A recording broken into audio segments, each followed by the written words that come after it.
ஆன்மீக அன்பர்கள் அனைவருக்கும் வணக்கம். நாம் நம்மளுடைய சேனலில் தொடர்ந்து நிறைய சுவாரஸ்யமான ஆன்மீகம் சார்ந்த தகவல்களை தாங்க பார்த்துட்டு வந்துட்டு இருக்கோம்.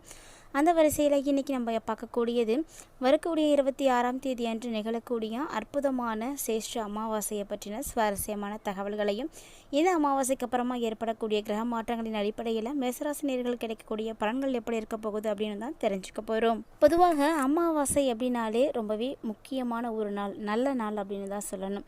அந்த அமாவாசைகளில் மாதந்தோறும் வரக்கூடிய அமாவாசைகளுக்கு தனித்துவமான தன்மைகளானது இருக்குது. ஸோ அது அப்படி பார்க்கையில் தற்போது வரக்கூடிய அமாவாசை சேஷ்ட அமாவாசைன்னு சொல்லுவாங்க. இது ஒரு முக்கியமான ஒரு நாள். முன்னோர்கள் பூமிக்கு வரக்கூடிய இந்த நாளில் வட்ட சாவித்திரி விரதம் மற்றும் சனி ஜெயந்தி ரெண்டுமே கொண்டாடுவாங்க. ஸோ 2025ஆம் ஆண்டினுடைய மே மாதம் 26ஆம் தேதி வரக்கூடிய இந்த அமாவாசை அவ்வளவு சிறப்பு வாய்ந்தது. என்ன மாதிரியான விஷயங்கள் எல்லாம் செய்தால் இந்த அமாவாசையில் நமக்கு நன்மைகள் கிடைக்கும் அப்படிங்கிறதையும், பித்ருதோஷம் நீங்குவதற்கு என்ன மாதிரியான எளிமையான பரிகாரங்கள் செய்யணும் அப்படின்றதையும் தொடர்ந்து பார்க்கலாம். கண்டிப்பாக ஒவ்வொருவருமே அமாவாசையில் வழிபாடுகள் செய்கிறது ரொம்பவே நல்லது. ஏன்னா அமாவாசை அப்படின்னாலே முன்னோர் தாங்க. முன்னோர் வழிபாட்டுக்குரிய இந்த ஒரு நாளில், இந்த ஒரு அற்புதமான திதியில் அவங்கள வழிபாடுகள் செய்யும் பொழுது நமக்கு வேண்டிய அத்தனை விதமான மங்களகரமான விஷயங்களும் நடக்கும். ஒரு வருடத்தில் வரக்கூடிய அமாவாசைகளில் ஆடி, தை மற்றும் மகாலய அமாவாசைகள் மட்டும் இல்லாமல் இந்த வைகாசி மாதத்தில் வரக்கூடிய அமாவாசையும் ரொம்பவே சுவாரஸ்யமான அமாவாசை தான். ஏன்னா இந்த அமாவாசையில் வரக்கூடிய அமாவாசைக்கு தான் சேஷ்ட அமாவாசை அப்படின்ற ஒரு பேர் இருக்குது. சேஷ்ட அமாவாசை அன்னைக்கு முன்னோர்கள் பூமிக்கு வருவாங்க. இதுதான் நம்பிக்கையும் கூட, காலங்காலமாக கடைபிடித்துட்டு வரக்கூடிய ஒரு விஷயமும் கூட. ஸோ இந்த நாளில் பித்ருக்களுக்கு பூஜை செய்கிறதோ அல்லது பித்ருக்களுடைய தோஷ சாந்திகள் செய்கிறதோ ரொம்பவே முக்கியமானது. அன்னைக்கு சனிதேவனுடைய ஜெயந்தியும் இருக்கிறதுனால சேஷ்ட அமாவாசை அன்னைக்கு சனி பகவானுக்கு நீங்கள் நல்லெண்ணெய், கருப்பு எள் இது போன்றவற்றையெல்லாம் அர்ப்பணித்து வழிபாடுகள் செய்கிறது ரொம்பவே நல்லதுங்க. மேலும் பார்த்திங்கன்னா சனி மந்திரத்தை உச்சரிக்கிறது ரொம்பவே முக்கியமானது. அது மட்டும் இல்லாமல் அரச மரத்தினுடைய வேரில் நீர் ஊற்றி நீங்கள் விளக்கேற்றி வழிபாடுகள் செய்வதும் சிறப்பானதாக இருக்கும். ஸோ சனிக்கிழமையில் வரக்கூடிய சனீஸ்வர பகவானை கண்டிப்பாக வழிபாடுகள் செய்யுங்க. ஸோ இந்தாண்டு வரக்கூடிய சேஷ்ட அமாவாசை மே மாதம் 26ஆம் தேதி திங்கட்கிழமை அன்னைக்கு வந்திருக்குங்க.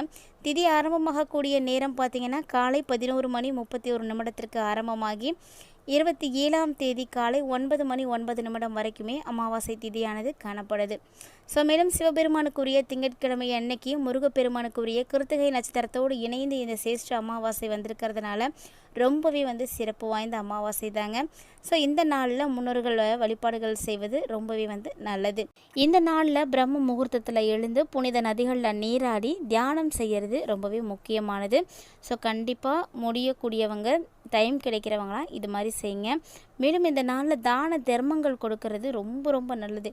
ஏன்னா தான தர்மங்கள் கொடுப்பதன் மூலமாக அளவற்ற அருளானது நமக்கு கிடைக்கும்.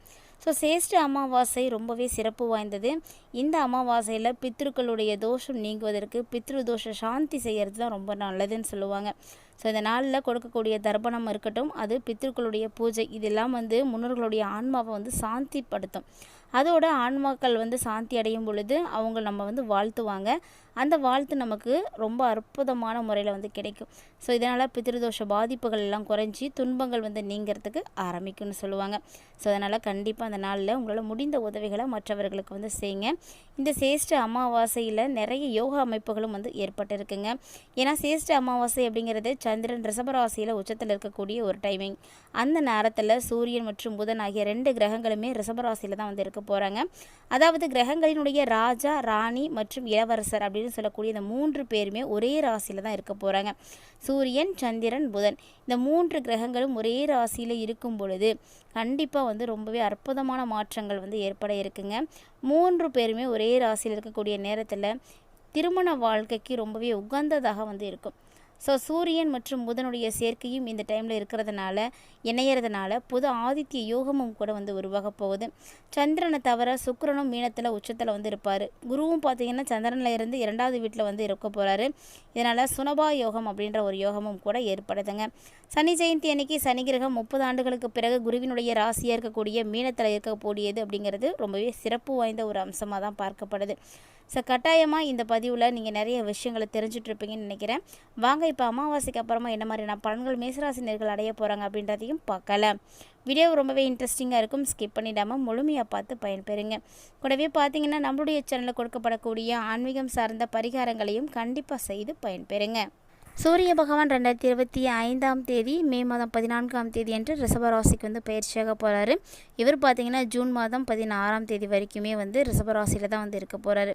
சூரியன் ஒரு ராசியில் இருந்து இன்னொரு ராசிக்கு ஒரு மாதத்திற்கு ஒரு முறை பயிற்சியாகக்கூடிய ஒரு கிரகம். ஸோ அந்த வரிசையில் ரிஷபராசியில் சூரியன் பயிற்சியாக இருக்கும் பொழுது இந்த வைகாசி மாதம்னு சொல்லக்கூடிய தமிழ் மாதமே பிறக்குதுங்க. ஸோ இந்த தமிழ் மாதத்தில் வரக்கூடிய அமாவாசை தான் சிரேஷ்ட அமாவாசை அப்படின்னு சொல்லுவோம். அமாவாசையை பற்றி முன்னாடியே நம்ம நிறைய விஷயங்கள் பார்த்துருக்கோம். இப்போ அந்த அமாவாசைக்கு அப்புறமா கிரக மாற்றங்களானது மேசராசி நேர்களுக்கு ஏற்படுத்தி கொடுக்கக்கூடிய பலன்களை பற்றி தான் இப்போ நம்ம தெரிஞ்சுக்க போகிறோம். மேசம் ராசி நேர்களை பொறுத்த வரைக்கும் இந்த காலகட்டங்களில் உருவாகக்கூடிய ஒவ்வொரு விதமான மூமெண்ட்டுமே உங்களுக்கு ரொம்பவே அற்புதமான வகையில் தாங்க இருக்குது. ஸோ நீங்கள் நினைத்த விஷயங்கள் எல்லாமே இந்த டைமில் நடக்க ஆரம்பிக்கும் அப்படின்னு சொல்லலாம். மேசராசி நேர்களை பொறுத்த வரைக்கும் இந்த வைகாசி மாதம் ரொம்ப லாபகரமான ஒரு மாதமாக இருக்குது. அதாவது இந்த வைகாசி மாதம் அப்படிங்கிறது சிரேஷ்ட அமாவாசை கணக்கின்படி பார்த்தோம் அப்படின்னா மே மாதத்தில் தான் வரும்.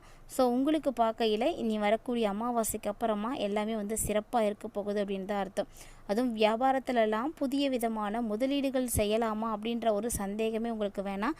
ஏன்னா தாராளமாக நீங்கள் செய்யலாம். எல்லாமே உங்களுக்கு சிறப்பாக தான் இருக்குது. அதனால் பயப்படுற அளவுக்குலாம் ஒன்றுமே கிடையாது. புதிய முதலீடுகள் தாராளமாக செய்யுங்க. உங்களுடைய வியாபாரத்தை நீங்கள் விரிவுபடுத்துறதுக்கான முயற்சிகள் என்னென்ன இருக்கோ அதை எல்லாத்தையுமே நீங்கள் செய்யலாங்க, தவறே கிடையாது. நீங்கள் இப்போ எதிர்பார்த்ததை விட நல்ல லாபங்கள் உங்களுக்கு சேர ஆரம்பிக்கும். இது நாள் வரைக்கும் நம்ம எது செஞ்சுமே நமக்கு விருத்தி ஆகலையே, நம்மளால் ஒன்றும் முன்னுக்கு வர முடியலையே அப்படின்ற கவலையில் இருக்கக்கூடிய உங்களுக்கு இந்த டைம் பார்த்திங்கன்னா ரொம்பவே சிறப்பாக இருக்கும். ஸோ அமாவாசைக்கு அப்புறமா நீங்கள் எது வேணாலும் செய்யலாம், ரொம்பவே நல்லாவே இருக்கும். அது மட்டும் இல்லாமல் எதிர்பார்த்ததை விட சிறப்பான வேறு விஷயங்கள் எல்லாம் நடக்க போகுது. வேலையிலும் சரிங்க, நீங்கள் என்ன விஷயம் செஞ்சாலுமே சரி, என்ன செய்கிறீங்களோ அதில் நீங்கள் எதிர்பார்க்குறத விட சற்று கூடுதலான ஒரு நல்ல பலன்கள் தான் உங்களுக்கு கிடைக்க போகுது. நல்ல ஒரு முன்னேற்றத்தை தான் நீங்கள் அடைய இருக்கீங்க. அது மட்டும் இல்லாமல் இதுவரைக்கும் குடும்பத்தில் நீங்கள் இழந்த சந்தோஷத்தை இப்போ மீட்டெடுக்க போகிறீங்க. ஏன்னா குடும்பம் அப்படின்றது ரொம்பவே முக்கியமான ஒரு விஷயம். சமூகத்தில் குடும்பம் அப்படிங்கிறது ஒரு அங்கமாக இருக்குது. அந்த சந்தோஷத்தை ரெட்டிப்பாக்கக்கூடிய ஒரு சூழ்நிலைகளெல்லாம் இந்த டைமில் மேசராசினியர்களுக்கு உருவாக போகுது. ஸோ குடும்பத்தில் நல்ல ஒரு மகிழ்ச்சியானது நிறைந்திருக்கும். மேலும் இந்த டைமில் நீங்கள் கவனமாக இருக்க வேண்டிய ஒரே ஒரு விஷயம் என்ன அப்படின்னா உங்களுடைய ஆரோக்கியம் மட்டும்தாங்க.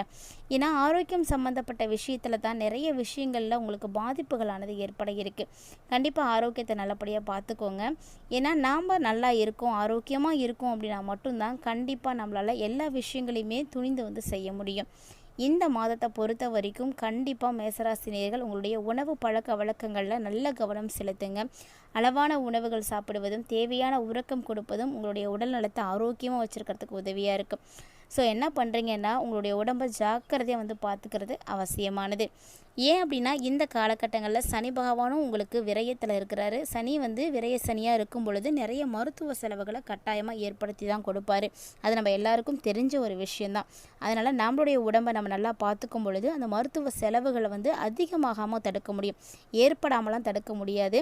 கண்டிப்பாக ஏதாவது ஒரு வகையில் உங்களுக்கு மருத்துவ செலவுகள் அப்படின்றது இருக்கத்தான் செய்யும். மருத்துவ செலவுகள் இருக்கும் அப்படின்னு சொல்லியிருக்கோம் அப்படின்றதுக்காக கவலைப்படாதீங்க. நீங்கள் செய்யக்கூடிய சின்ன சின்ன விஷயங்களில் மாற்றங்கள் கொடுக்கும் பொழுது கண்டிப்பாக அதனுடைய தாக்கங்கள் குறையும். செலவுகளை கண்டிப்பாக நம்மளால் குறைக்கவும் முடியும். இருப்பினும் கூட இந்த டைமில் ஏற்படக்கூடிய மாற்றங்கள் தான் உங்களுடைய வாழ்க்கையில் மிகப்பெரிய அளவில் முன்னேற்றத்தை கொடுக்க போகுது. அதை மறந்துடாதீங்க. ஸோ மேசராசி நேயர்களை இது வரைக்கும் நீங்கள் எப்படி இருந்தீங்களோ பரவாயில்ல, ஆனால் இந்த அமாவாசையிலிருந்து ஒரு புதிய மனிதராக மாற்றம் பெறுங்க.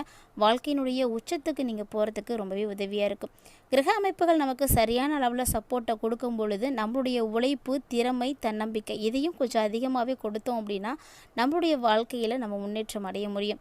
ஸோ பல காலங்களாக நம்ம சந்தித்து வந்த பிரச்சனைகள் தீர்வதற்கு இது ஒரு அற்புதமான ஒரு வாய்ப்பு. ஸோ மேசராசி நேயர்கள் மிஸ் பண்ணாமல் இந்த வாய்ப்பை பயன்படுத்திக்கோங்க.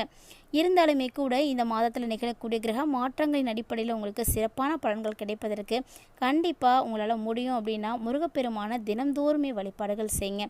இந்த வருடத்தில் உங்களால் முடியும் அப்படின்னா திருச்செந்தூர் சென்று ஒரு முறை முருகனை வழிபாடு செய்துட்டு வருவது ரொம்பவே நல்லதை ஏற்படுத்தி கொடுக்கும்.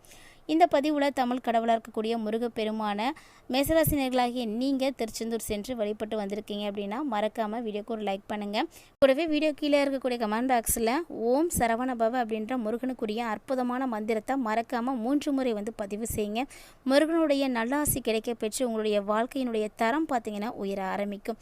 இந்த பதிவில் மேசராசி நேயர்களுக்கு இந்த சேஷ்ட அமாவாசைக்கு அப்புறமா ஏற்படக்கூடிய மாற்றங்களானது எப்படி இருக்குது, என்ன விஷயத்தில் கவனமாக இருக்கணும் அப்படின்றத பற்றியெல்லாம் தெளிவாக தெரிஞ்சுட்டு இருப்பீங்கன்னு நினைக்கிறேன். வீடியோ பிடிச்சிருந்தால் லைக் பண்ணுங்கள், ஷேர் பண்ணுங்கள், மறக்காமல் கமெண்ட் பண்ணுங்கள். மேலும் இது போல் மற்றும் ஒரு சுவாரஸ்யமான ஆன்மீக தலைப்பில் சந்திக்கலாம்.